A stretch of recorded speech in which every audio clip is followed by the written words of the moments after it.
Hello everyone, সবাইকে জানাই শুভ বিজয়া। বড়রা আমার প্রণাম নেবেন, আর ছোটদের জন্য থাকলো অনেক অনেক ভালোবাসা। দশমীর দিন ফাঁকা বাসে উঠেই প্রথমে সিট পেয়ে গেছিলাম, আর তার সাথে উপরি পাওনা ছিল জানলার ধারে সিট, যেটা আমি কোনো দিনই পাই না। পুজোতে পাঠিয়ে দিলেও দশমীর দিন সকাল থেকে কিন্তু আমাদের এখানে ভালোই বৃষ্টি শুরু হয়েছে।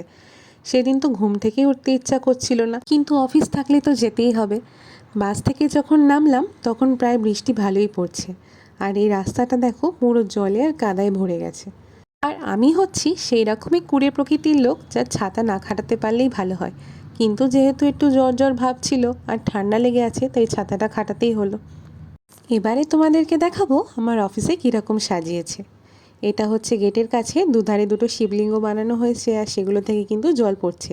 আর সামনেই দেখছো মা দুর্গার সাথে তার 4 সন্তানের মূর্তি সাজানো। এগুলো বানানো হয়েছে থার্মোকল দিয়ে। এর আগে এখানে ফুল দিয়ে সাজানো ছিল, কিন্তু যেহেতু দশমীর দিন, তো এখানে সেই ডেকোরেশনগুলো আর কিছু নেই।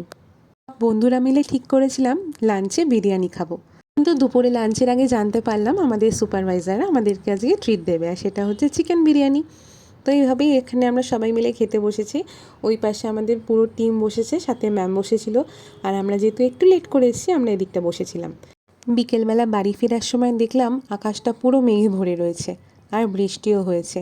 আশমিরার শরীরটা ভালো নেই, তাইও কদিন ধরে অফিসে আসতে পারছে না, তো আমাকে একা একাই বাড়ি ফিরতে হচ্ছে। আসার সময় খুব তাড়াতাড়ি একটা ফাঁকা বাস পেয়ে গেছিলাম, সেখানেও জানলার ধারেই সিট পেয়েছিলাম। একই দশমী, তারপরে 2 অক্টোবর, তাই রাস্তা প্রায় ফাঁকা ছিল। বাসটাও খুব তাড়াতাড়ি টেনেছিল। তাড়াতাড়ি বাড়ি পৌঁছে গেলাম, আর আনলাম ফুচকা। এটা কিন্তু চাটনি দিয়ে ফুচকাটা বানিয়েছে, আর তার সাথে চিকেন চাউমিন এনেছিলাম সন্ধেবেলা খাওয়ার জন্য। পুজো স্পেশাল এখন সব দোকানেই মিহিদানা সীতাভোগ পাওয়া যাচ্ছে, তাই এই লোকটা সামলাতে পারলাম না, আবার মিহিদানা কিনে নিয়ে চলে এলাম।